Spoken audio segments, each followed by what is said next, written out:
الحمد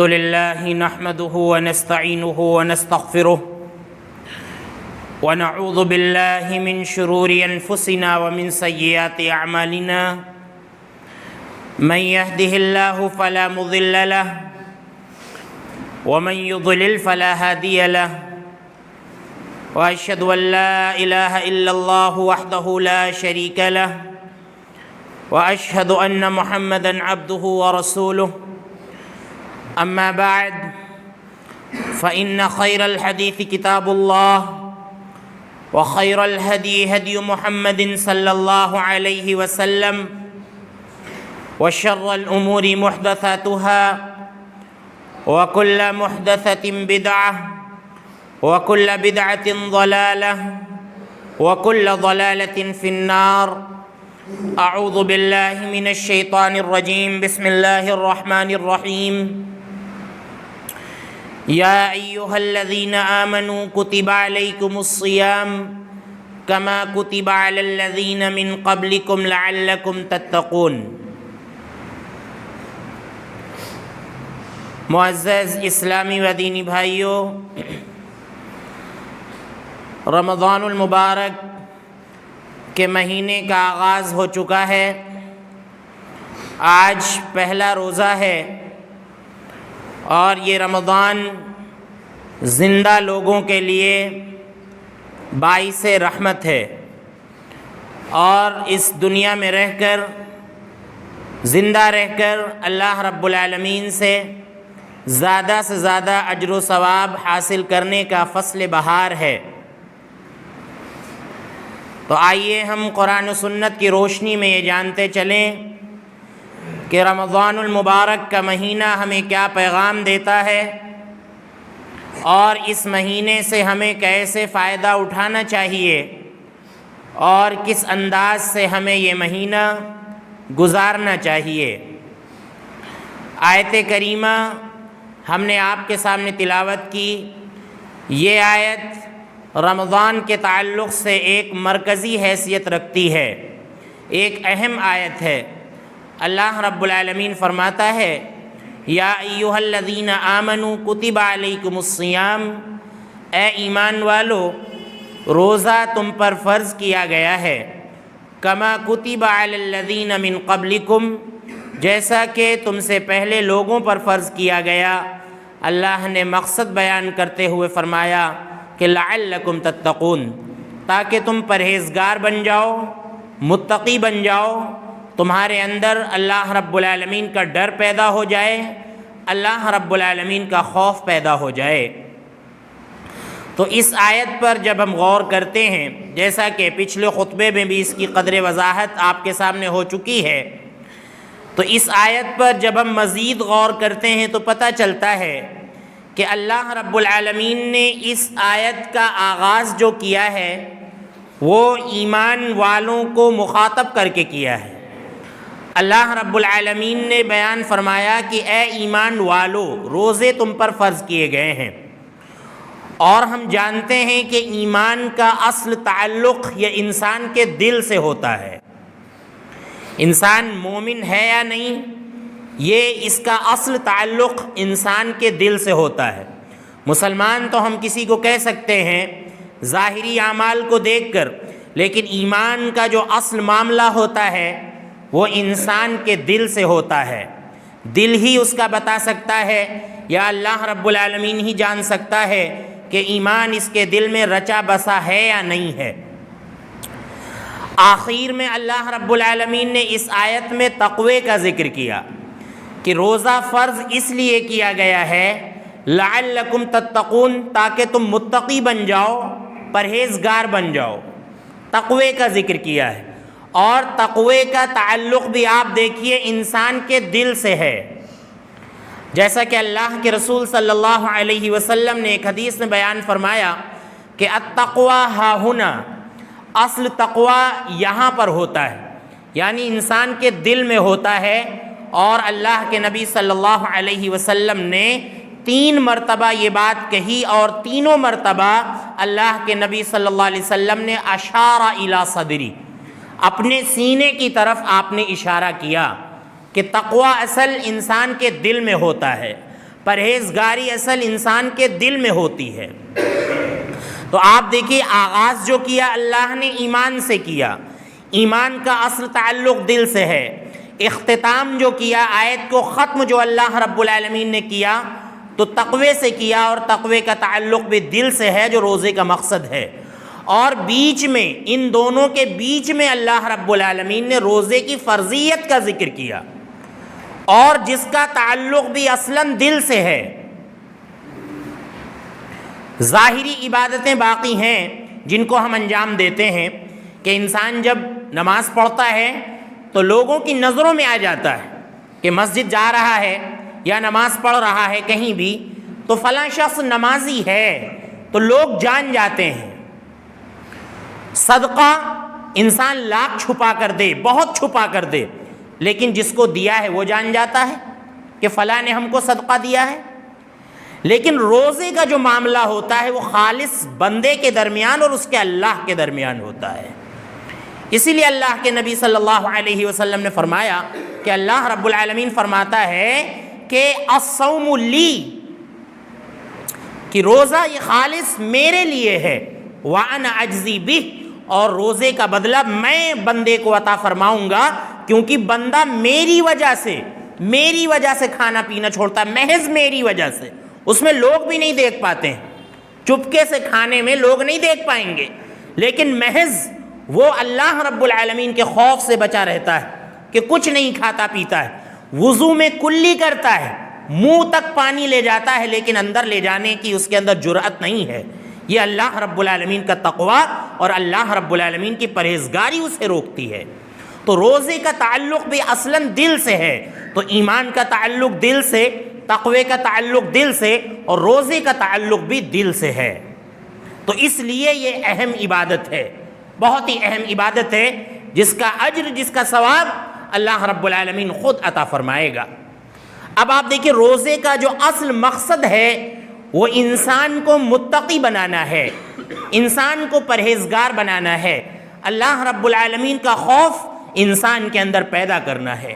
آپ دیکھیں ایک صحابی ہیں ابو ذر غفاری رضی اللہ عنہ، اللہ کے نبی صلی اللہ علیہ وسلم نے ان سے فرمایا کہ اے ابو ذر اتق اللہ حیث ما کنت، کہ اے ابو ذر جو تم جہاں کہیں بھی ہو اللہ رب العالمین سے ڈرتے رہو، اللہ رب العالمین کا تقوی اپنے اندر رکھو، کہیں بھی ہو، خلوت میں ہو، جلوت میں ہو، خالی جگہ میں ہو، کسی محفل میں ہو، مجلس میں ہو، کہیں بھی ہو، اللہ رب العالمین سے ڈرتے رہو۔ بلکہ آپ دیکھیں کسی نے بہت اچھی بات کہی ہے کہ خالی جگہ میں اللہ سے ڈرنے کی اور ضرورت ہے، کیونکہ جو جج ہے وہی گواہ ہے۔ خالی جگہ میں اگر ہم کچھ غلط کام کر رہے ہیں تو ہم سمجھ لیں کہ جو جج ہے یعنی جو منصف یعنی اللہ رب العالمین جو فیصلہ کرنے والا ہے وہی گواہ بھی ہے۔ وہاں اور سخت معاملہ ہے کہ جو فیصلہ کرے گا وہی گواہ ہے، یہ معاملہ اور سخت ہے۔ تو اللہ کے رسول صلی اللہ علیہ وسلم نے ابو ذر غفاری رضی اللہ عنہ سے کہا کہ اے ابو ذر اتق اللہ حیث ما کنت، کہ اے ابو ذر تم جہاں کہیں بھی رہو اللہ رب العالمین کا تقوی اپنے اندر رکھو۔ اور اللہ کے نبی صلی اللہ علیہ وسلم نے فرمایا کہ وَأَتْبِعِ السَّيِّئَةَ الْحَسَنَةَ، کہ اے ابو ذر تم برائی کے پیچھے بھلائی کو لگا دیا کرو، یعنی اگر تم سے کوئی غلط کام ہو جائے، کوئی برا کام ہو جائے تو اس کے بعد فوراً اچھا کام کر لیا کرو، تمحوہا، یہ تمہارا اچھا کام اس برے کام کو مٹا دے گا۔ جیسا کہ اللہ رب العالمین فرماتا ہے کہ ان الحسنات یذہبن السیئات، بے شک انسان کی اچھائیاں اس کے گناہوں کو مٹا دیتی ہیں، اس کی برائیوں کو ختم کر دیتی ہیں۔ اللہ کے نبی صلی اللہ علیہ وسلم نے فرمایا کہ اے ابو ذر جب تم سے کوئی غلط کام ہو جائے، جب تم سے کوئی برا کام ہو جائے، انسان گناہوں کا پتلا ہے، ہم سے اور آپ سے نہ جانے کتنے گناہ ہوتے رہتے ہیں، چلتے پھرتے کبھی کبھی بڑے گناہ ہو جاتے ہیں۔ اللہ رب العالمین نے تو اس سے بھی بڑھ کر فحش کام کا ذکر کیا ہے کہ مومن سے ہو سکتا ہے کہ کبھی فحش کام ہو جائے، کبھی بے حیائی کا کام ہو جائے۔ اللہ رب العالمین فرماتا ہے کہ والذین اذا فعلوا فاحشۃ او ظلموا انفسهم ذکروا اللہ، کہ مومن تو وہ ہوتے ہیں، اللہ کے بندے وہ ہوتے ہیں کہ جب ان سے کوئی برا کام ہو جاتا ہے، کوئی فحش کام ہو جاتا ہے، کوئی غلط کام ہو جاتا ہے اور اپنے نفس پر ظلم کر لیتے ہیں، گناہ کر کے اپنے آپ پر اپنے نفس پر ظلم کر لیتے ہیں، ذکر اللہ، تو فوراً وہ اللہ رب العالمین کو یاد کرتے ہیں، اللہ کو یاد کرتے ہیں، ان کو اللہ یاد آتا ہے گناہوں کے بعد، اور جب وہ اللہ کو یاد کرتے ہیں تو اللہ رب العالمین ان کے گناہوں کو معاف کر دیتا ہے۔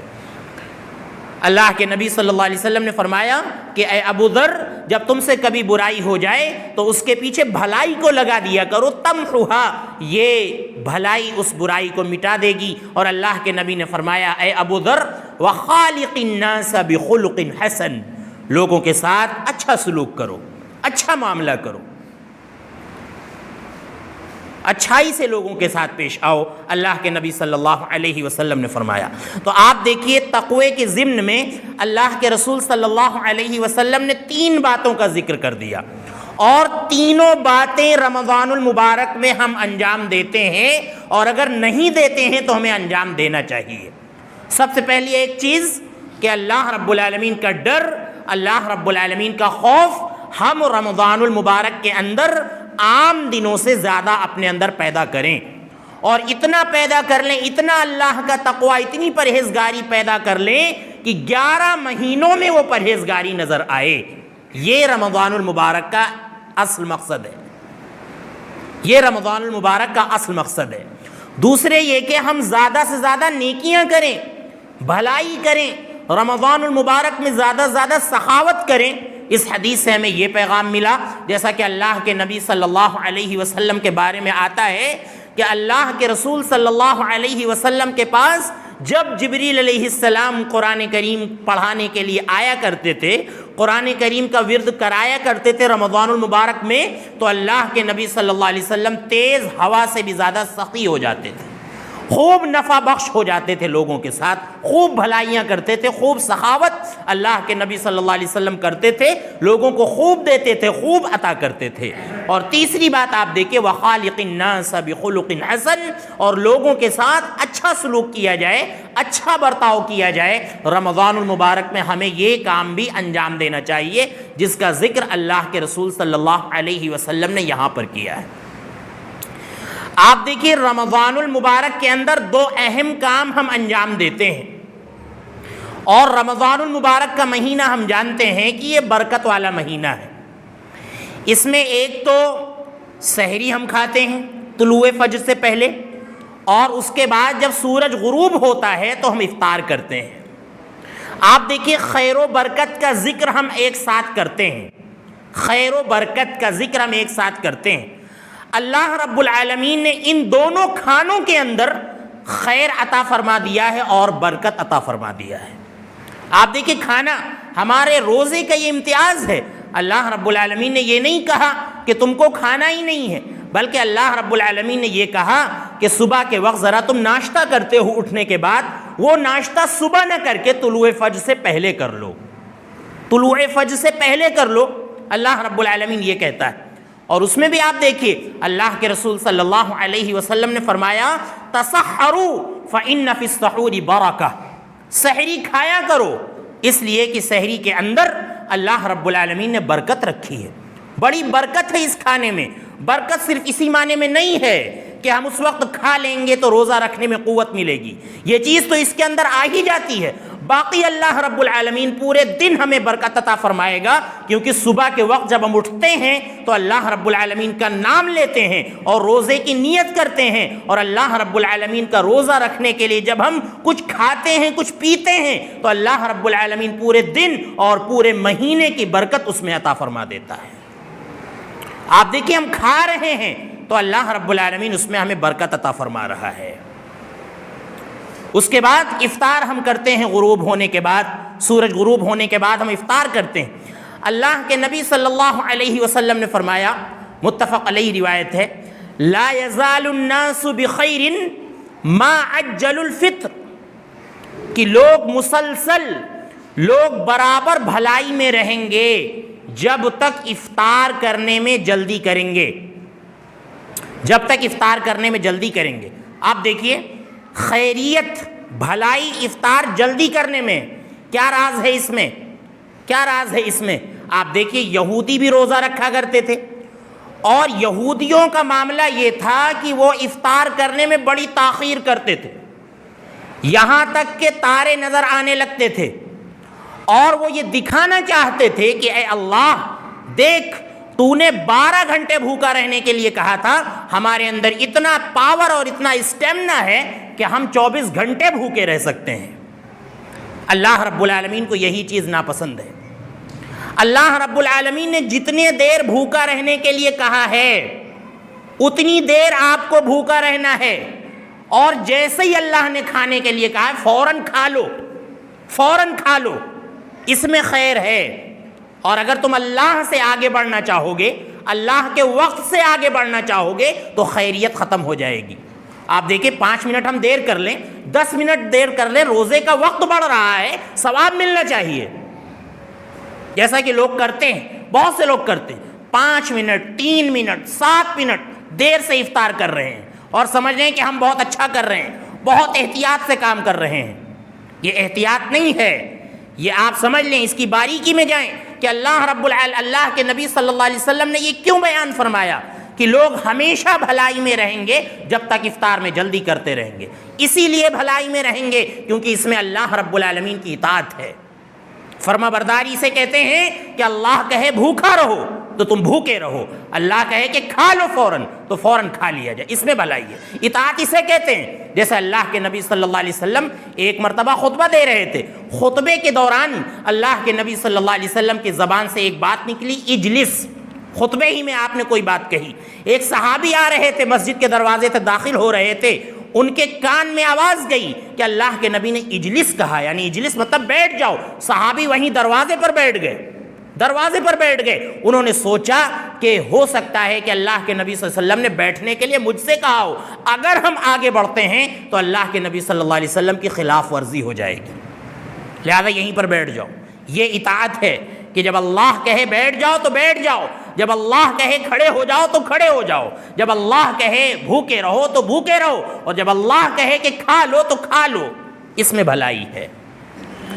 تو اللہ کے نبی نے فرمایا کہ لوگ بھلائی میں رہیں گے جب تک افطار میں جلدی کریں گے۔ تو رمضان میں ایک کام ہوتا ہے سحری کا اور دوسرا کام ہوتا ہے افطار کا، لہذا دونوں میں شریعت کا جو اصول ہے، شریعت کا جو ضابطہ ہے، اس کا خیال رکھنا بہت ضروری ہے۔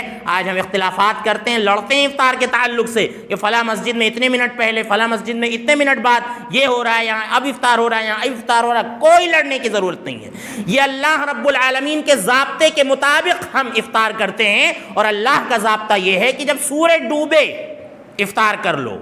اصل یہ ہے غروب آفتاب کا تحقق، جب ثابت ہو جائے کہ سورج ڈوب گیا ہے آپ افطار کر لیں۔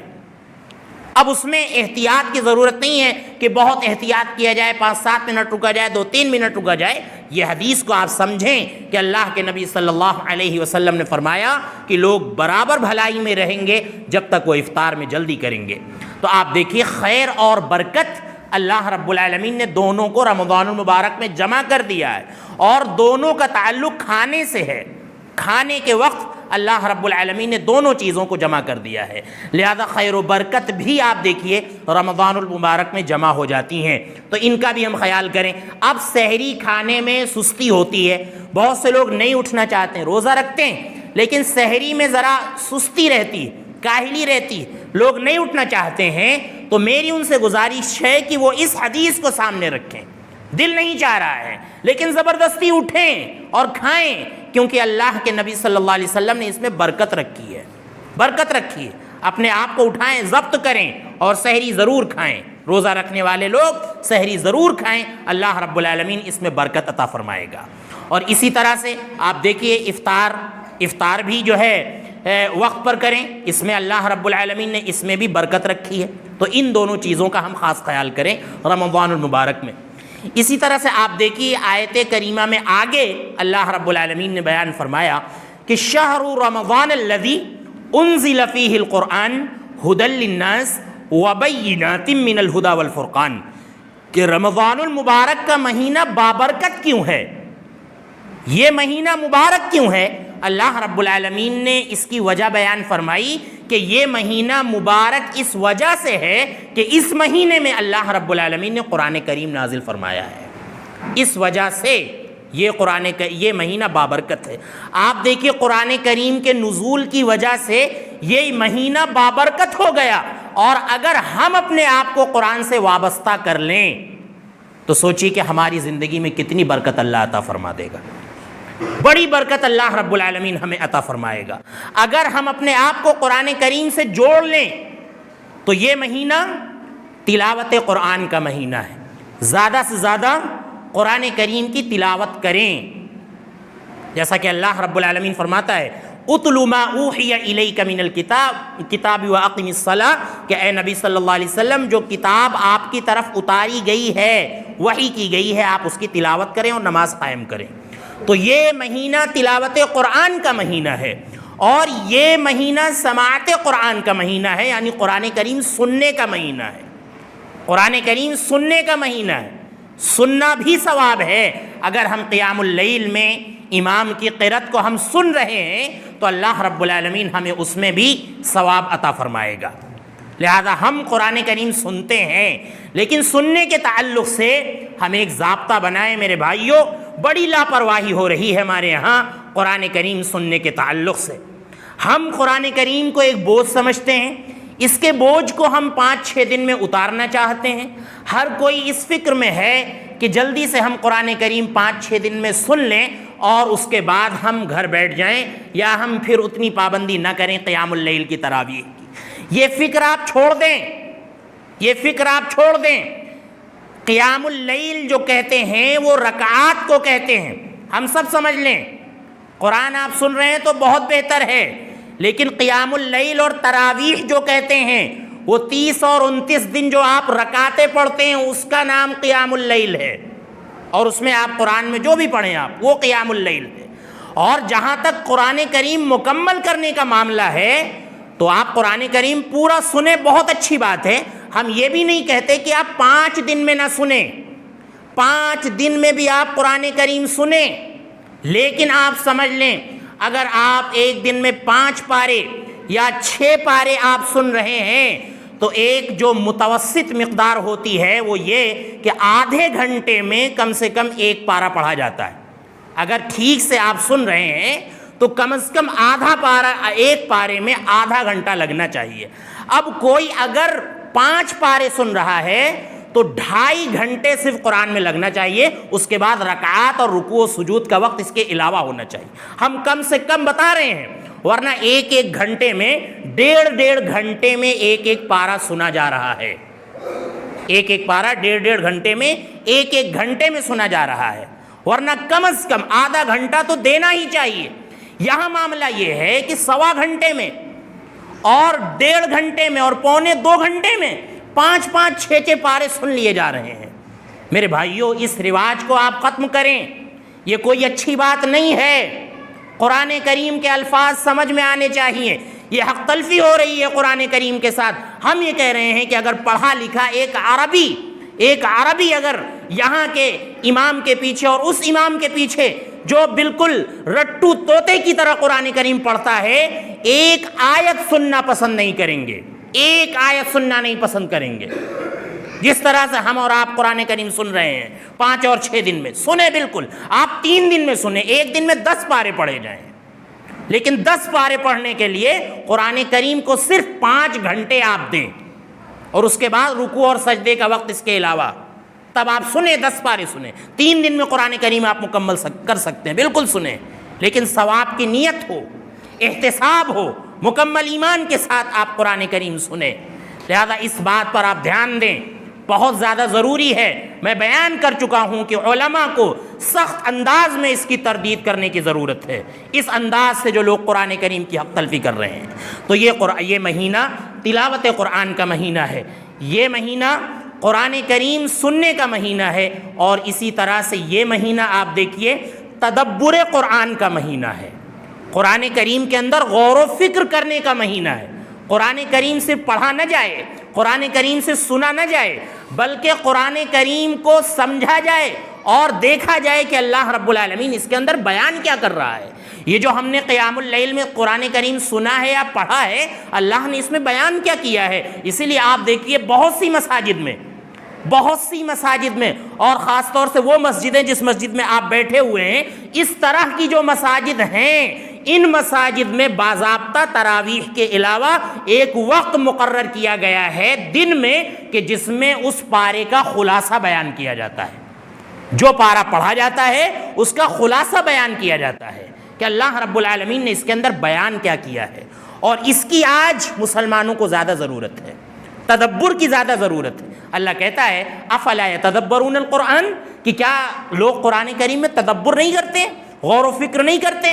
یہ جو ہمارے یہاں لاپرواہی پائی جا رہی ہے، یہ جو ہمارے بچے بے لگام ہو رہے ہیں، اس کی واحد وجہ یہ ہے کہ قرآن کریم سے ہم دور ہو گئے ہیں۔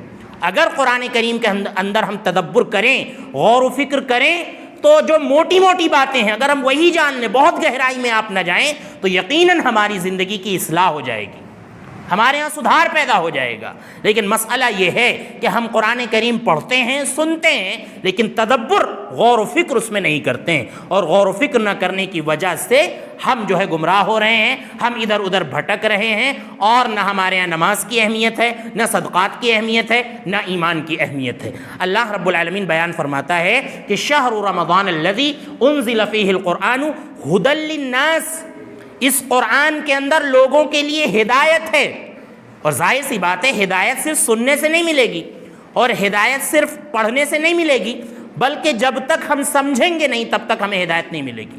اللہ فرماتا ہے وَبَيِّنَاتٍ مِّنَ الْهُدَى وَالْفُرْقَانِ، اس قرآن کریم کے اندر ہدایت کی بہت سی دلیلیں موجود ہیں، واضح دلیلیں موجود ہیں، والفرقان، حق اور باطل کے درمیان فرق کرنے والی دلیلیں قرآن کریم کے اندر موجود ہیں۔ لہذا جب ہم قرآن کریم پڑھیں گے، یقیناً حق اور باطل کے درمیان ہم کو فرق کرنے کا سلیقہ آئے گا۔ قرآن کریم کو جب ہم سمجھیں گے تو حق اور باطل کو سمجھنے کا اور پرکھنے کا ہمارے اندر سلیقہ آئے گا، اور جو مختلف ذرائع سے جو لوگ ہمیں گمراہ کرتے ہیں، ہم گمراہ نہیں ہوں گے اگر قرآن کریم کے اندر غور و فکر کریں گے، تدبر کریں گے۔ تو اس لیے قرآن کریم میں غور و فکر کرنا خاص طور سے اس رمضان المبارک کے مہینے کے اندر بہت ضروری ہے، تاکہ اللہ رب العالمین ہمیں ہدایت عطا فرمائے، اور ہدایت کی جو دلیلیں اللہ رب العالمین نے قرآن کریم کے اندر بیان فرمائی ہیں، وہ دلیلیں ہمارے سامنے آئیں۔ آپ دیکھیں رمضان المبارک کا ایک اہم کام، یہ جو آیتیں ہیں یہ سب رمضان المبارک کے بارے میں چل رہی ہیں۔ آگے اللہ رب العالمین نے پھر رمضان کا ذکر کیا ہے کہ کب سے کب تک روزہ رہتا ہے، اللہ رب العالمین نے اس کا کیا ہے، اس کا ذکر کیا، اور بیچ میں اللہ رب العالمین نے ذکر فرمایا کہ وَإِذَا سَأَلَكَ عِبَادِي عَنِّي فَإِنِّي قَرِيبٌ أُجِيبُ دَعْوَةَ الدَّاعِ إِذَا دَعَانِ، کہ جب میرے بندے اے نبی آپ سے میرے بارے میں پوچھیں تو آپ کہہ دیں کہ میں قریب ہوں۔ اللہ کہہ رہا ہے کہ اے نبی آپ کہہ دیں کہ میں قریب ہوں۔ تو رمضان کے بیچ میں آپ دیکھیے اللہ نے اپنی قربت کا ذکر کیا ہے، اپنی قربت کا ذکر کیا ہے کہ میں اپنے بندوں کے قریب ہوں۔ سیاق یہ بتلاتا ہے کہ رمضان المبارک میں اللہ رب العالمین سے زیادہ ہمیں دعائیں کرنی چاہیے۔ اللہ رب العالمین ہمارے بالکل قریب ہے۔ اجیب دعوت الداعی اذا دعان، اللہ بیان فرماتا ہے کہ میں پکارنے والے کی پکار کو سنتا ہوں۔ اس آیت میں بھی تدبر کریں، غور و فکر کریں۔ لوگ وسیلے کے نام پر نہ جانے کیا کیا کرتے ہیں، کیا کیا کرتے ہیں۔ کسی نے بہت اچھی بات کہی، لوگ رسی اور ڈول کی بات کرتے ہیں، لیکن اللہ نے کے بیان کرنے کا مقصد یہ ہے کہ وہ ڈول خود تمہارے منہ تک آ گیا ہے تو پھر رسی اور ڈول کی کیا ضرورت ہے؟ وہ پانی خود تمہارے منہ تک آ گیا ہے، خود اللہ تمہارے منہ تک لے آیا ہے، اللہ رب العالمین خود ہمارے قریب ہو گیا ہے، تو ان ناجائز کاموں کی کیا ضرورت ہے؟ اور جو چھت پہ سیڑھی لگائی جاتی ہے، لوگ کہتے ہیں کہ چھت پہ چڑھنے کے لیے سیڑھی کی ضرورت ہوتی ہے، لیکن جب چھت زمین پر آ گئی ہے تو پھر سیڑھی کی کیا ضرورت ہے؟ اللہ خود کہہ رہا ہے کہ میں قریب ہوں، میں قریب ہوں، اجیب دعوت الداعی اذا دعان، میں پکارنے والے کی پکار کو سنتا ہوں جب وہ مجھ کو پکارتا ہے۔ لہذا رمضان المبارک میں خوب اللہ رب العالمین سے دعائیں کی جائیں، اللہ رب العالمین سے دنیا اور آخرت کی بھلائی کی دعائیں کی جائیں، اور اسی طرح سے دعا کرنے میں سب سے زیادہ جو دخل ہے وہ حلال کھانے کا دخل ہے۔ آپ دیکھیے اللہ کے رسول صلی اللہ علیہ وسلم نے سعد ابن وقاص رضی اللہ عنہ سے کہا تھا، انہوں نے عرض کیا اللہ کے نبی صلی اللہ علیہ وسلم آپ اللہ سے دعا کر دیجئے کہ اللہ رب العالمین مجھے مستجاب الدعوہ بنا دے، یعنی میں کوئی بھی دعا کروں تو میری دعا رد نہ ہو۔ اے اللہ کے نبی آپ اللہ سے دعا کر دیجئے کہ اللہ میری ہر دعا کو سن لیا کرے۔ اللہ کے نبی صلی اللہ علیہ وسلم نے فرمایا کہ اے سعد اطب مطعمک، اپنے کھانے کو پاک کر لو۔ میں دعا تو کرے دیتا ہوں لیکن اپنے کھانے کو پاک کر لو۔ سعد ابن ابی وقاص کہتے ہیں میں گارنٹی کے ساتھ کہہ سکتا ہوں کہ اللہ کے نبی صلی اللہ علیہ وسلم کے اس ارشاد کے بعد ایک لقمہ بھی اگر ہمارے پیٹ کے اندر گیا ہے، حلق سے نیچے اترا ہے، تو وہ حلال کا اترا ہے۔ ایک ایک لقمہ میں نے دیکھ سن کے کھایا ہے کہ اس کے اندر حرام کی آمیزش نہ ہو۔ تو دعا کی قبولیت میں سب سے اہم کردار جو ہوتا ہے وہ حلال کمائی کا ہوتا ہے، جیسا کہ اللہ کے نبی صلی اللہ علیہ وسلم نے بیان فرمایا۔ لہذا ہم سب اس کی کوشش کریں، رمضان المبارک میں خوب اللہ رب العالمین سے دعا کریں۔ تو یہ بعض کام ہیں جو میں نے آپ کے سامنے بیان کیے جو رمضان المبارک میں خاص طور سے کرنے چاہیے، اور ہمیں رمضان المبارک کا مقصد سمجھنا چاہیے اور جاننا چاہیے کہ یہ مہینہ کیوں آتا ہے اور کیوں اللہ رب العالمین نے اس کے روزے فرض کیے ہیں، اور ہمیں کس انداز سے یہ مہینہ گزارنا چاہیے۔ اللہ رب العالمین ہمیں ان باتوں کی توفیق عطا فرمائے۔ اللہ رب العالمین ہمیں رمضان المبارک سے کما حقہ استفادہ کرنے کی توفیق عطا فرمائے۔ اللہ رب العالمین ہمیں رمضان المبارک میں زیادہ سے زیادہ ذکر و اذکار کرنے کی توفیق عطا فرمائے۔ اللہ رب العالمین ہمیں زیادہ سے زیادہ نیکیاں اور بھلائیاں کرنے کی توفیق عطا فرمائے۔ اے اللہ جن بھائیوں نے دعا کی گزارش کی ہے ان کی تمام جائز تمناؤں کو قبول فرما، اگر وہ بیمار ہیں تو انہیں شفاء کاملہ عاجلہ عطا فرما۔ اے اللہ ہمارے والدین پر رحم فرما، اے اللہ ہمارے بوڑھے لوگوں پر رحم فرما، اے اللہ تمام مسلمانان عالم پر رحم فرما۔ اللہ جب تک ہمیں اس دنیا میں رکھ ایمان کی حالت میں رکھ، جب ہمارا خاتمہ ہو ایمان کی حالت میں ہو۔ آمین۔ وآخر دعوانا ان الحمد للہ رب العالمین۔